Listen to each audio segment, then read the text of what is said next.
Alto Parlante, tu podcast de política. Te decimos las cosas como son. Al micrófono Pablo Marín y Arturo Aramburu. Comenzamos.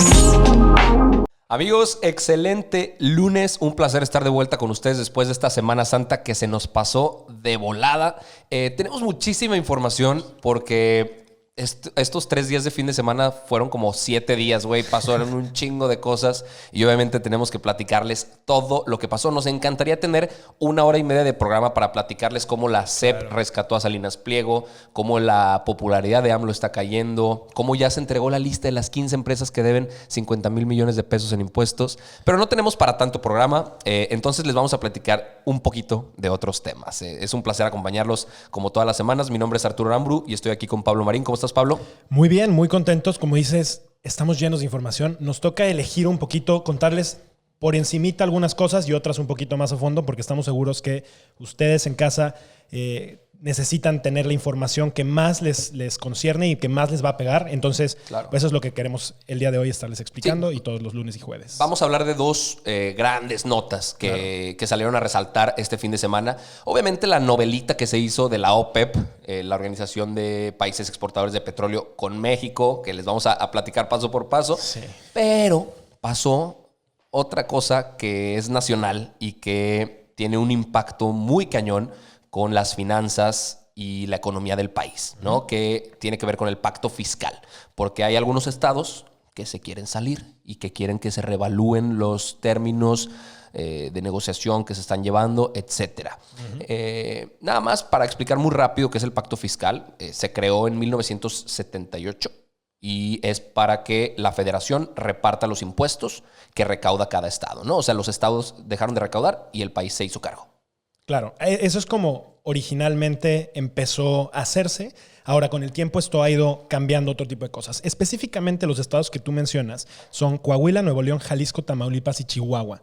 Los estados que ahorita, pues básicamente están enojados en la forma en la que el gobierno federal ha decidido manejar esta bolsa de dinero. Ahora, dentro de otros estados como Querétaro, Guanajuato y Aguascalientes, hay grupos empresariales que ya se han pronunciado en pedirle al gobierno del estado que se sume a este tipo de iniciativas. Esto es una ruptura súper clave que ahorita vamos a ir adentrándonos poco a poco, pero antes de eso me gustaría explicar pues, de qué se trata, o sea, qué es el pacto fiscal, cómo funciona esto, porque ustedes recordarán que hay 3 órdenes de gobierno, ¿no? 3 niveles de gobierno: municipal, estatal y federal. En el gobierno federal se hace la recolección de impuestos, pues que es como más grande, ¿no? Y están, por ejemplo, el IVA, que todos la pagamos. O sea, si tú por alguna razón no estás pagando impuestos, súper mal, pero espero que no seas de esos, por lo menos vas a estar pagando el IVA. Y es un impuesto que se hace a todo tipo de productos o servicios. Hay otro tipo de productos, como son alimentos, medicinas, libros, cosas como muy básicas que no pagan el IVA. Existe otro impuesto que es el ISR, el impuesto sobre la renta, que ese lo pagamos todas las personas físicas o morales, es decir, personas físicas son freelancers, emprendedores, gente que está como por su propia... Que son su propia empresa. Que son su propia empresa, ellos mismos. Y las personas morales son más de 2 personas, o sea, mínimo 2 personas, que son ya las empresas, ¿no? Ahora, dentro de estos, que son tasas que llegan hasta el 35%, hay grupos de empresas que son parte de las empresas que ahora mencionaban que no están pagando suficientes impuestos. Están todas por una parte, el mercado informal, los que están en la ilegalidad funcionando, que están vendiendo cosas piratas, etcétera. Pero también están los grandes monopolios y las grandes empresas que con movidas fiscales no están pagando buena cantidad de los impuestos, y esto es gravísimo y le hace muchísimo daño al país. Existen otro tipo de impuestos como son el IEPS, que son impuestos para productos muy específicos como cigarro, alcohol, frituras, o sea, cosas que no son buenas para la salud y que son consideradas de lujo. Y aparte están otro tipo de impuestos, que estos son los impuestos estatales y municipales.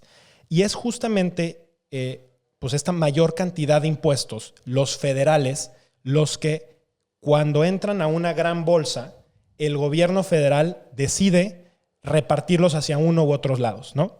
Y aquí hay 2 formas principales por las que la federación las reparte. Por una parte están las participaciones federales, que es el famoso ramo 28, que son recursos que le da la federación a los gobernadores para que los utilicen de manera libre como ellos crean que es mejor. O sea, AMLO a los estados. Así es, la federación, AMLO a los estados, a los gobernadores.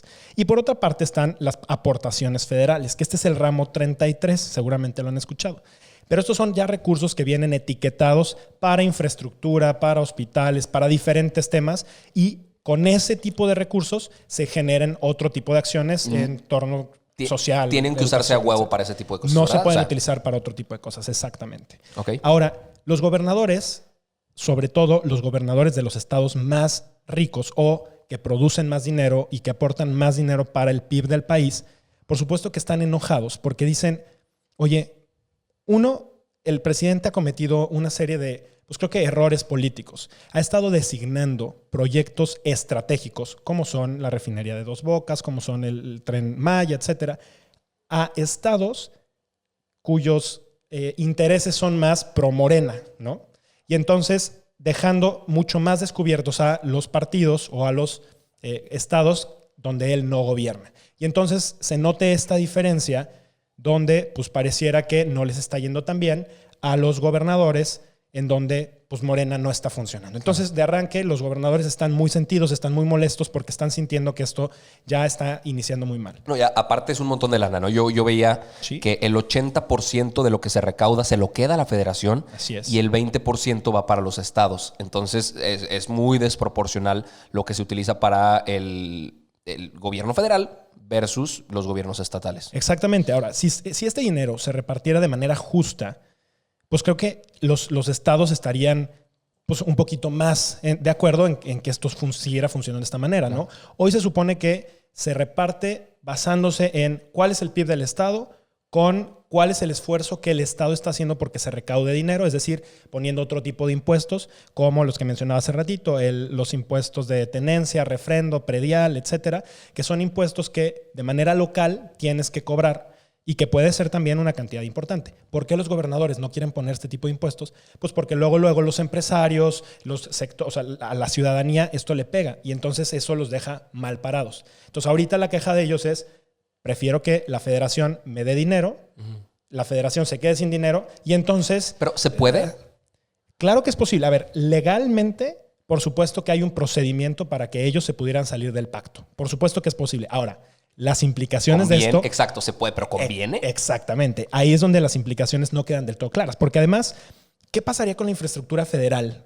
Porque hay carreteras, hospitales, puentes, escuelas, muchísimas cosas que es infraestructura que la federación ha invertido, que no es propietario ni el Estado ni las ciudades, claro, y que ahí están puestas. ¿Y se tendría que pagar algún tipo de concesión Pues o renta? no sé cómo funcionaría eso. Eso sería muy interesante porque tampoco se ha platicado la propuesta. A ver, no se ha platicado la propuesta porque es inaudito que eso suceda, ¿no? Muy probablemente estamos muy lejos de que eso suceda. Esto a mí me suena más a una movida política en donde creo que, a ver, veamos muy bien quién lo está proponiendo. Es, por una parte, Alfaro en Jalisco. Por supuesto que es uno de los que está interesado en ser presidenciable. No sé si lo... Y en impulsar a Movimiento Ciudadano. Claro. Y otro de los que está también es el de Chihuahua, que también está con miras hacia... Javier Corral. Que pueda ser interesante una vida política hacia la presidencia.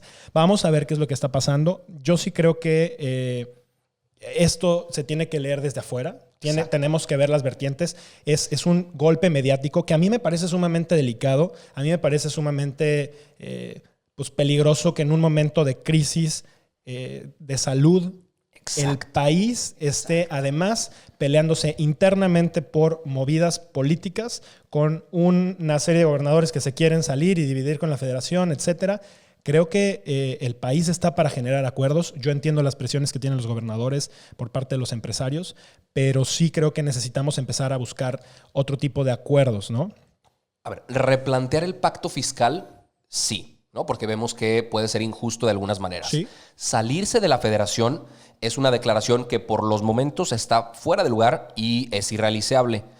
¿Es el momento de debatirlo mientras México pasa una pandemia que existe unidad? Por supuesto que Definitivamente no. Por supuesto que no. Tenemos una combinación bastante peligrosa. Un presidente incapaz de unir, una oposición oportunista, como estos cuates que están intentando subirse al tren de los presidenciables, faltando un chingo de tiempo para que eso llegue a suceder y nada más aprovechando los momentos. Tenemos periodistas que se suben a fake news, tenemos cúpulas económicas que también andamos viendo cómo se aprovechan de los momentos.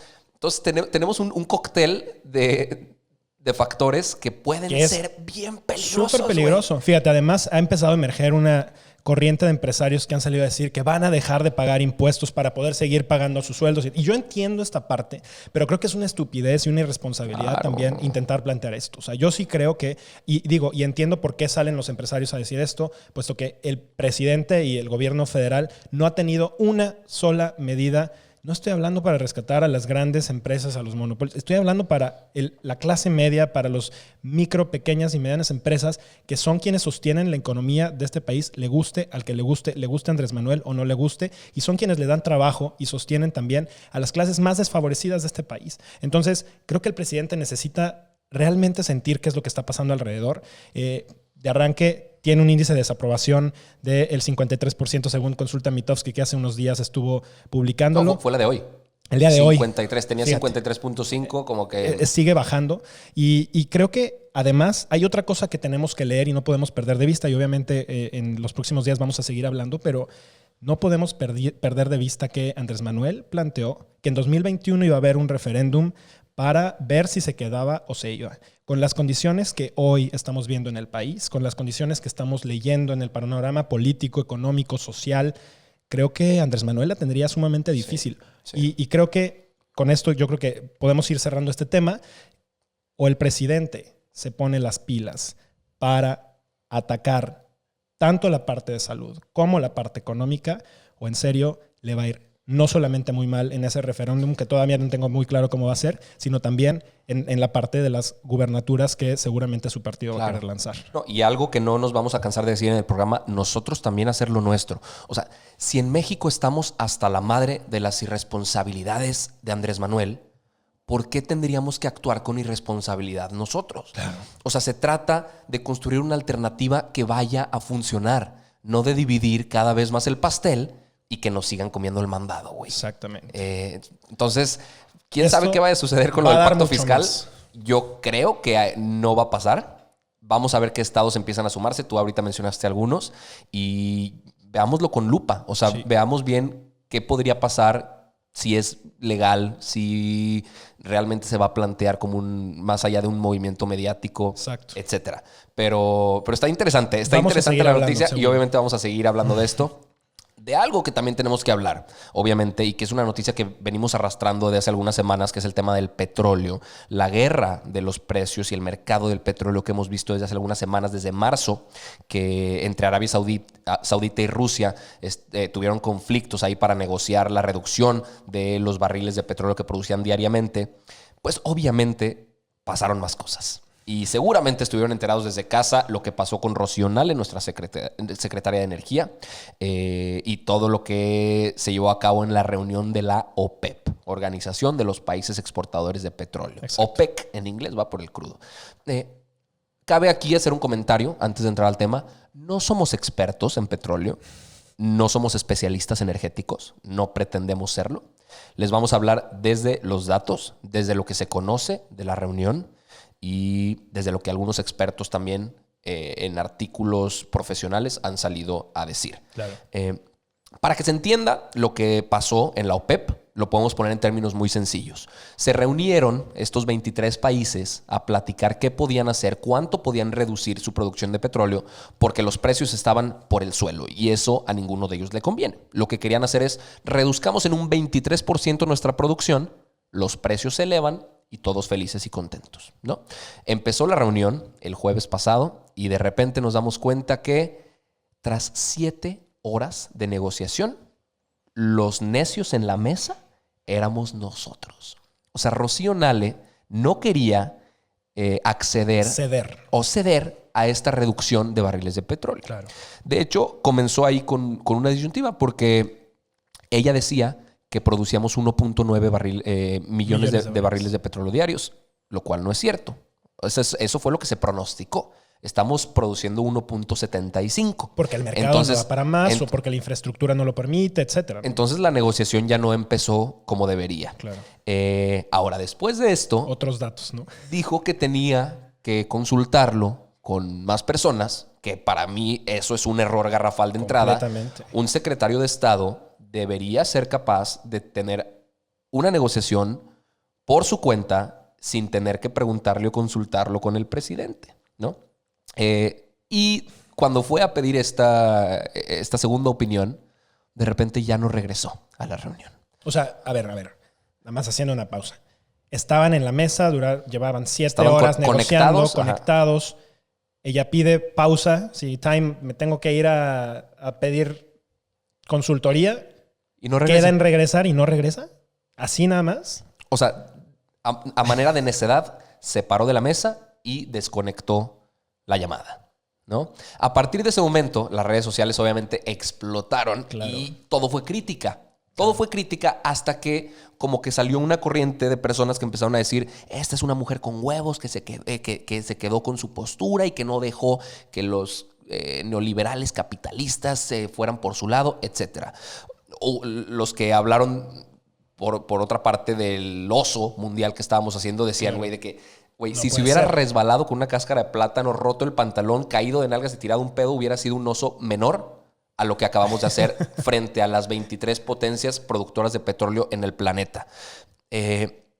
Y obviamente la cuestión aquí era qué va a pasar. O sea, si esto va a salir bien, si esto va a salir mal, y la reunión se iba a retomar al día siguiente. Al día siguiente, México entonces puso sobre la mesa, tú me estás pidiendo que yo reduzca 400,000 barriles de petróleo al día.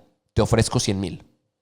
Obviamente suena absurdo. Mucho más abajo, claro. Mucho más abajo. Pero lo que no se esperaba es que Donald Trump salió a salvar al país y dijo, yo les pongo primero dijo 250,000, después subió a 300,000 barriles de petróleo. O sea, Estados Unidos subsidiaba la reducción de petróleo mexicano, reduciéndolo por su parte. Y entonces aquí es donde las cosas económicamente se pueden bajar a términos simples para que veamos si esto fue bueno o fue malo. A mí no me gustaría sacar ninguna conclusión, más bien dejarlo para la gente en casa, que ellos se planteen y decidan ellos mismos si fue algo bueno o algo malo. Y el tiempo nos diga, ¿no? También. Exactamente. A ver, de entrada, la negociación. ¿Por qué México no quería bajar su producción de barriles? En teoría, o sea, si lo ponemos de manera muy sencilla, ¿qué es mejor?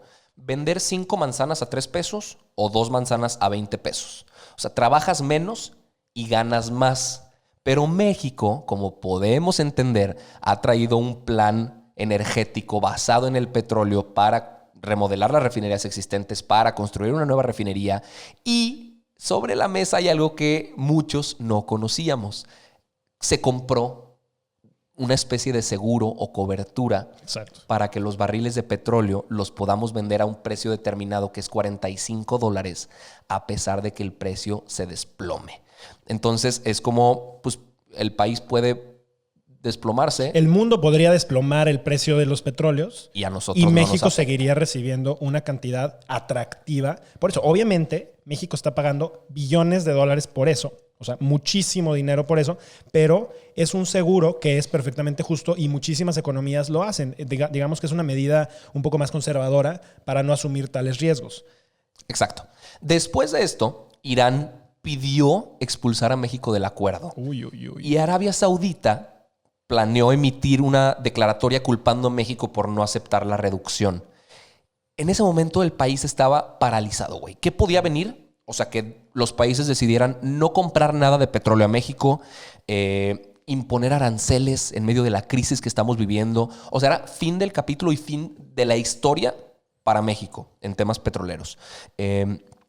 ¿Hasta qué? Aquí se suponía que Arabia Saudita no iba a entrarle al pacto con Estados Unidos para que Estados Unidos pues subsidiara los barriles de petróleo que estaba tomando por México. Okay. Pero pues después del discurso de Donald Trump en el que dijo "We're gonna put Mexico over the barrel", que fue una frase que causó muchísima controversia porque la traducción del diccionario Collins de over the barrel dice que significa poner en una posición difícil para que haga lo que le pidamos. Lo que quiera. Lo que le pidamos, exactamente. Que es lo que siempre ha pasado entre Estados Unidos y México, ¿no? O sea, Estados Unidos ha dictado la relación y recordemos lo que pasaba hasta hace unos meses cuando Estados Unidos estaba pensando imponer aranceles que subieran un 5% si México no hacía ciertas condiciones, ¿no? Estados Unidos es capaz hoy de hacernos pedazos. Exactamente, porque el resultado final fue que los 300,000 barriles los va a poner Estados Unidos. Y a México,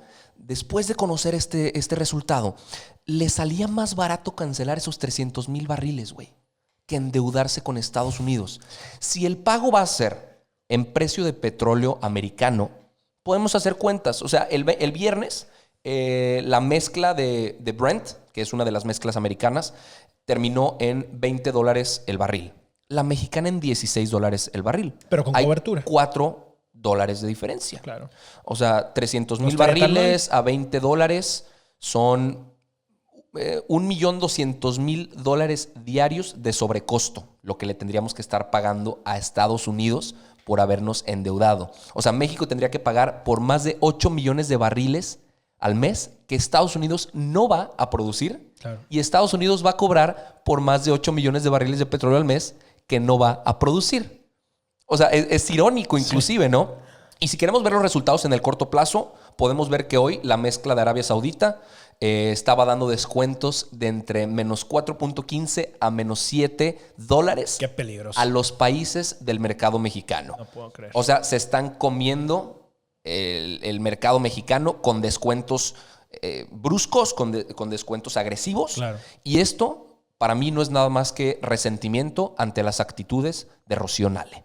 Claro, yo creo que algo que tenemos que entender es que finalmente el mercado termina rigiendo este tipo de decisiones. Y obviamente si tú tienes un trato hostil, vas a recibir de regreso tratos hostiles. Uy, aparte, son países machistas y estaba negociando con una mujer. Lamentablemente... Bueno, qué terrible, ¿no? Qué terrible, pero sí... Yo creo que sí puede existir cierto resentimiento porque una mujer los dejó colgados y se fue de la llamada. Y en ese sentido, qué bueno. O sea, qué bueno y que el género no tendría que importar en absoluto, pero sí entiendo también que más allá de que haya sido una mujer o no, creo que también se trata de la diplomacia en estos casos es sumamente relevante, ¿no? Tenemos que entender que estas decisiones no pueden ser caprichos ni del presidente ni de la secretaria de Energía. Tienen que ser decisiones de Estado porque finalmente... Si se hunde la secretaria ante un grupo de personas, nos hunde a todos. Estamos en el mismo barco y tenemos que entender que al final del día la economía afecta tanto a los más pobres como a los más ricos. Y este tipo de decisiones son de injerencia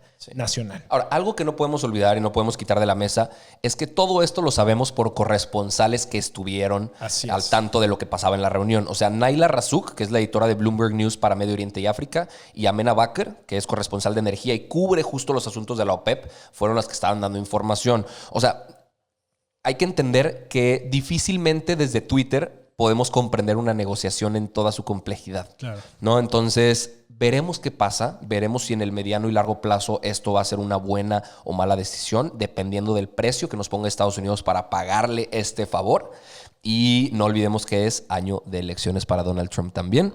Y esto puede ser una carta durísima, claro, para que a él le convenga. Fíjate que yo creo que los órdenes del mundo están cambiando. No tengo la menor duda de que el tema del petróleo, con el tema bancario, con el tema de cómo está habiendo este tipo de movimientos, incluso el tema del coronavirus, hay ya quien empieza a especular que fue algo creado. Yo sí creo que estamos hoy ante una tercera guerra mundial. Es una guerra completamente diferente a la que hemos entendido anteriormente. Es un momento sumamente particular en donde la verdad es que nadie sabe bien a bien cómo va a acabar, cómo van a reaccionar los líderes, cómo va a reaccionar la sociedad, cómo va a impactar a los mercados, cuánto tiempo puede durar esto. Claro. Todo esto está correlacionado y al final lo que tenemos que entender los ciudadanos es que a nosotros nos toca hacer nuestra parte, pero nos toca también poner mucha más atención en quiénes nos están representando. Porque este tipo de decisiones absurdas, este tipo de decisiones inteligentes van a caer en que nos vaya bien o mal en los próximos 10, 15 o 20 años. Este momento histórico está cambiando la forma en la que utilizamos las herramientas de trabajo, en la que empezamos a actuar alrededor. Necesitamos ser mucho más inteligentes y necesitamos estar a la vanguardia porque si no, el mundo nos va a comer. Sí, y nosotros vamos a estar llevándoles la información para que en su casa reflexionen y le den una digerida completa a esto que estamos diciendo, que si les causa interés alguna noticia, métanse a investigar todavía más información. Exacto. No se queden con lo que platicamos aquí en 25 minutos, que no es nada de tiempo.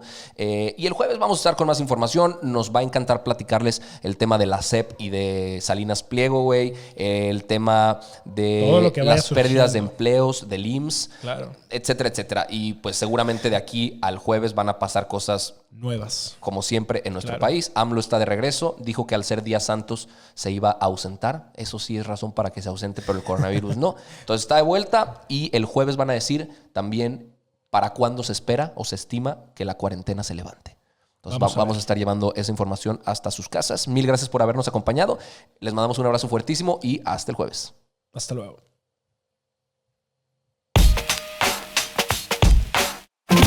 Esto es todo por hoy, pero sin llorar. Estaremos de vuelta cada lunes y jueves en todas las plataformas. Si crees que alguien necesita entender las cosas como son, compártele este capítulo. Nos vemos.